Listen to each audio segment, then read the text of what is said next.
qu'on se le dise. Mais 1000 écoles, l'AIDC c'est un exemple par l'Union européenne, par tout le monde. Vous avez écouté les discours. Mais c'est Jean-Marie. Oui.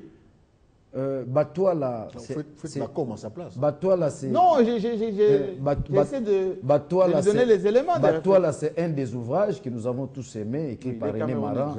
Il dit les Blancs ne nous aiment pas, ils aiment notre richesse. Fin de citation. Mais lorsqu'on vous donne l'argent, nous le savons tous, bienvenue, il ne va pas me contredire. Quand l'Européen, n'est-ce pas, vous donne l'argent, cet argent est accompagné de ces experts. Ces experts sont payés par cet argent. Au fond, nous sommes assistés par rapport à quoi? C'est l'auto-assistance. C'est l'auto-assistance de l'homme blanc. Puis qui nous laisse cet argent, nous-mêmes, nous pouvons utiliser cet argent. Je reviens maintenant par rapport à l'éducation. C'est là où je suis d'accord avec Matata. C'est là où je suis content avec lui, si c'est souci de l'éducation. Mais que ce ne soit pas des trophées, que ce ne soit pas de la communication politique, comme a dit l'autre. Aujourd'hui, avec quelle qualité, n'est-ce pas, des récipiendaires? On le sait. On le sait, il y a des choses. L'édifice est en train de s'écrouler dans ce pays. Mais les enseignants sont formés. Non. Matata, Maker Mongo, avec la réforme de l'enseignement. Les enseignants nous suivent. Je crois qu'ils attendent de nous, nous puissions parler de leur situation. Mécanisée. Non, il y a des enseignants qui ne sont pas comme... Il y a des enseignants qui ne sont pas comme mécanisés jusqu'à preuve du contraire. Ça traîne encore. C'est dangereux, vous construisez les écoles, pendant que les CG, devant, n'est-ce pas, contenir ces écoles, former les jeunes, on ne sait pas mesure d'entretenir ces gens.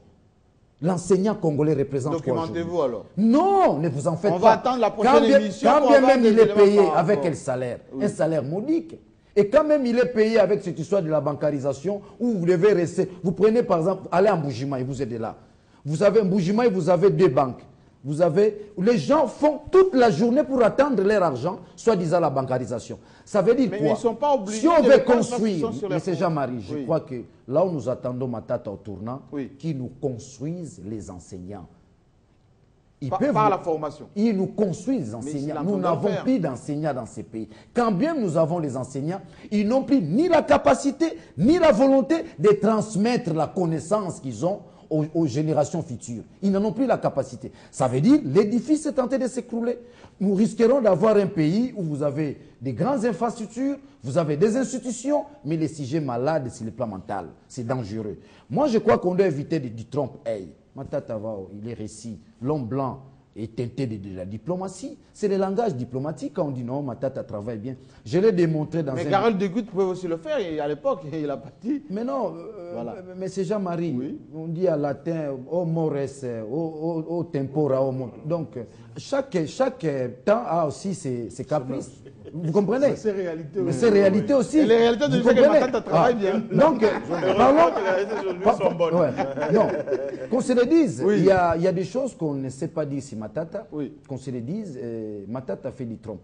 Ils donnent l'impression, les pays ne doivent pas fonctionner par les impressions. Donc les chiffres, les pays doivent fonctionner par... Non, ce sont des chiffres falsifiés. Je ne cesserai pas de le dire. Alors, les pays doivent fonctionner dans la praxis. Dans la praxis. Dans les vrais. Pas dans la tromperie. Il ne faudrait pas que... Il rame un peu. Oui, il ne faudrait pas qu'on donne l'impression que les journalistes congolais ne peuvent qu'être manipulés, ne peuvent que faire de la communication. Moi, je pense que quand on fait de l'information, on ne doit pas considérer ça comme de la communication. On ne peut pas altérer les faits. Ce sont des faits. Le communiqué est pondu, permettez-moi le terme, par l'Union européenne. Sans être forcé. C'est le commissaire européen au développement qui a pondu ces communiqués. Mais nous avons besoin des conséquences. Laissez-le finir. Quelle est la vie du Congolais aujourd'hui? S'il vous plaît. Quelle est la vie du Congolais? Laissez-le finir. Il n'y a pas que ça, Jean-Marie. Nous voulons... On va encore m'accuser de faire de la communication. Aujourd'hui, la Banque mondiale vient de publier encore un communiqué par rapport à l'amélioration des politiques et des institutions publiques. La République démocratique du Congo est le plus performant pays d'Afrique. Du monde d'ailleurs. On est passé de 2,7 à 2,9. Ce sont des chiffres. Cher ami, ce sont des chiffres teintés de la rue. Lorsqu'on nous classe dernier comme indice de développement humain, qu'est-ce que nous disons ici?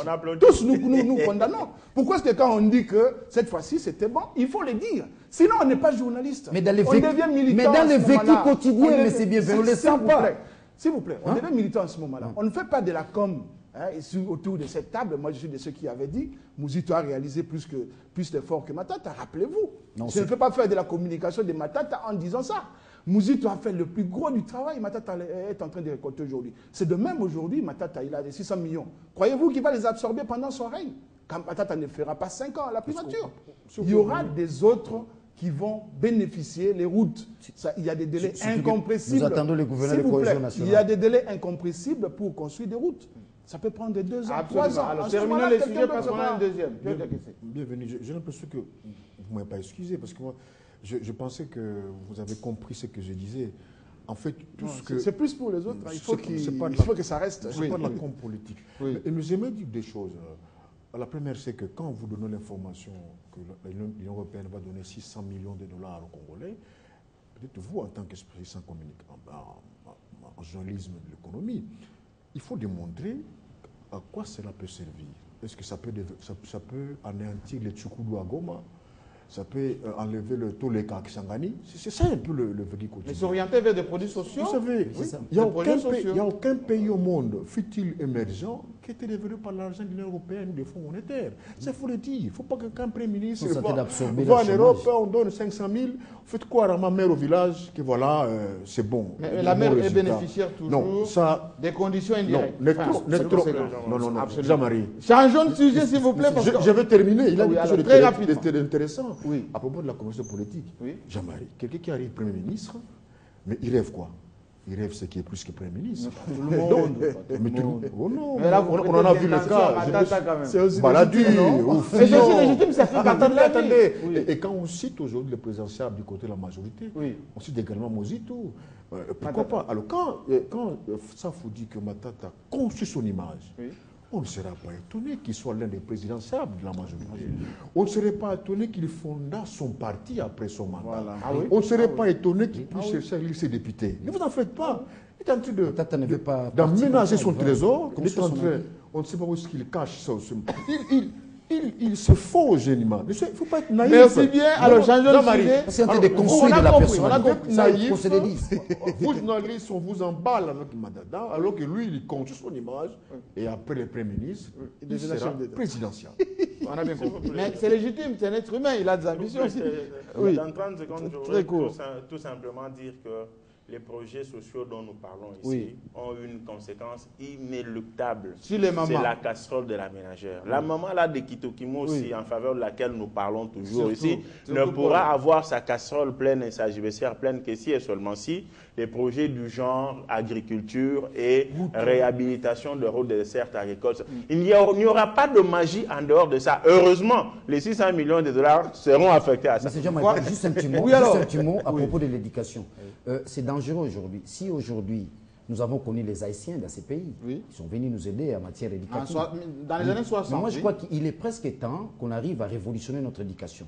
Si Matata, en construisant les écoles, il s'arrange aussi à construire les enseignants... Mais souvent, les gens de l'EPSP me disent je crois que après nous pouvons aller de l'avant. Que Daniel Safou, il n'est pas très documenté sur tout ce qui se fait en matière de réforme. Je suis moi-même un ancien enseignant. Je suis un ancien enseignant. Je suis un ancien enseignant. Très bien. Changeons de sujet. L'édifice est en train de s'écrouler. C'est dangereux. Je vous en prie. Là, vous parlez comme un syndicaliste.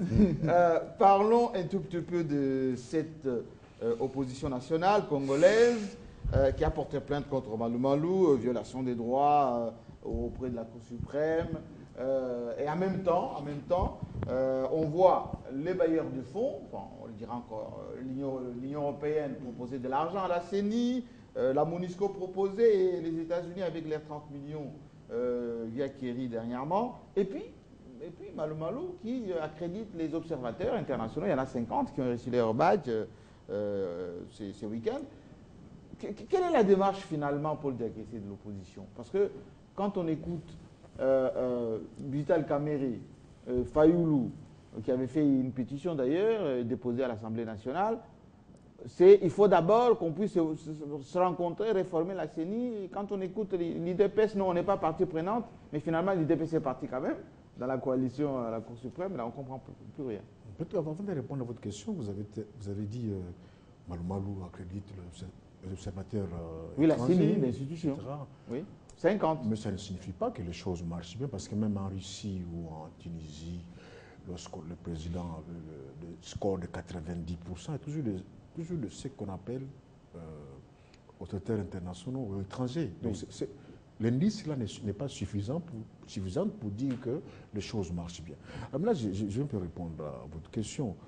Le drame que nous avons dans notre pays, c'est que l'opposition est quelque peu relativement l'image de la majorité. C'est-à-dire aujourd'hui, nous souffrons parce que l'opposition est en panne. Comment ça, l'opposition en panne? Peut-être qu'elle est malade à l'image aussi du chef charismatique, Tshisekedi. L'opposition ne comprend pas que l'appareil judiciaire congolais d'aujourd'hui est aux ordres. Mais ça, c'est vous qui l'affirmez, parce que l'indépendance de la justice est consacrée par la Constitution. Oh, Jean-Marie, quand vous dites ça, les gens comprennent le contraire de ce que vous dites. C'est le contraire, en fait, que vous affirmez, là, quand vous dites ça. Parce que jamais... Donc vous n'avez pas confiance en votre justice, pour dire que c'est... Ce n'est pas question d'avoir confiance. De toutes les façons, la justice, on ne discute pas sur ces décisions. Voilà. On ne peut qu'accepter ce que sa justice donne comme verdict. Et donc c'est pour ça que l'opposition va vers la justice. Cependant, nous constatons, ce n'est pas nous qui disons ça, c'est eux-mêmes les magistrats, les juristes, qui nous apprennent que la justice congolaise est aux ordres. Ce n'est pas nous, moi je ne suis pas juriste. Là vous faites une appréciation, une observation. Mais nous l'avons vu lorsqu'il y avait eu des élections de 2011. Hein, et puis Malo Malo, c'est lui qui a été investi par la Cour suprême. Oui. Je vois très mal que la même Cour suprême... Donc là, vous êtes en train de dire que Vital Kamerhe et les autres ils n'ont rien compris à la démarche. Non. Pourquoi ils sont partis alors? Vous avez posé une question, j'essaie de répondre à cette question-là. Alors, si vous ajoutez une autre, j'en répondrai après. Ce que je voulais dire, c'est que l'opposition doit comprendre que tout ce que Malo Malo fait, c'est en fonction de Joseph Kabila, c'est en fonction de 2016.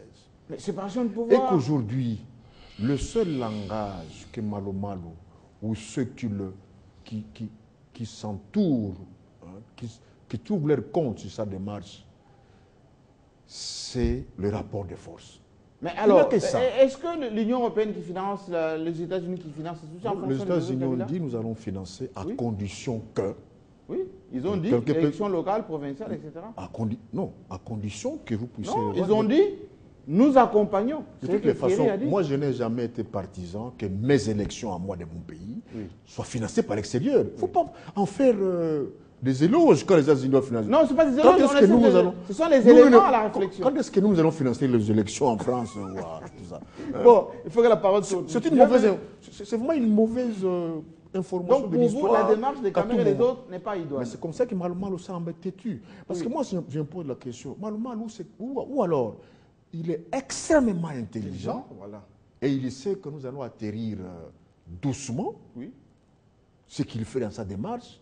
Ou alors c'est l'inverse. Parce que nous allons tout droit vers le mur. Il prépare un terrain de soulèvement, de soubresauts. Et vous dites que l'UDPS est en train de la danse. Mais c'est là où ça devient dangereux. Parce que maintenant, la rue va parler. Malheureusement, la rue va parler avec l'UDPS. Oui, Jean-Marie, c'est quand même, je me dis, l'opposition, on a tout à fait raison. L'opposition, c'est un peu à l'image de la majorité. Ils sont tous faibles. Pourquoi faibles alors? Ils font la majorité. Qu'ils peuvent, là, l'opposition. Oui, l'opposition, elle est faible parce que là, on sent même la faiblesse de stratégie. On va à la Cour suprême de justice pour faire partir Malo Malo. Oui. Alors qu'on s'est battu bec et ongle pour obtenir une CENI composée des politiques. Hein? Oui. Mais il y a déjà des politiques à la CENI. Ils sont dedans. Qu'est-ce qu'ils font? Hein, qu'est-ce qu'ils font? Pourquoi est-ce qu'ils ne relèvent pas le point de vue de leur mandant? C'est quand même extraordinaire. C'est-à-dire que les mandants de l'opposition qui sont à la Cour, enfin à la CENI, ils ne font pas leur travail. Ils ne font pas leur travail. Et curieusement, les mandants ne retirent même pas sa confiance. Il semble qu'ils sont devenus indépendants. Je pense que c'est un marché des dupes auquel nous sommes en train d'assister. Oui. L'opposition est en alliance objective avec Joseph Kabila. Ah bon, comment ça? Ah oui, une alliance objective. Une alliance objective dans le souci d'opérer un glissement après 2016. C'est-à-dire, là, vous pensez qu'il y a... Imaginez, Jean-Marie, que la Cour suprême de justice se dise « Ok, je suis saisi ». et qu'on travaille normalement tel que la Cour suprême a toujours travaillé, c'est-à-dire en traînant les pas. Dans le temps. Suivant les temps de la Cour suprême. Avec procédure. Et que ça prend une année. Nous allons organiser les élections quand? Parce que cette activité sera, cette procédure sera suspensive de toute activité de la CENI. Il ne faut même pas être juriste pour comprendre que vous allez à la Cour suprême.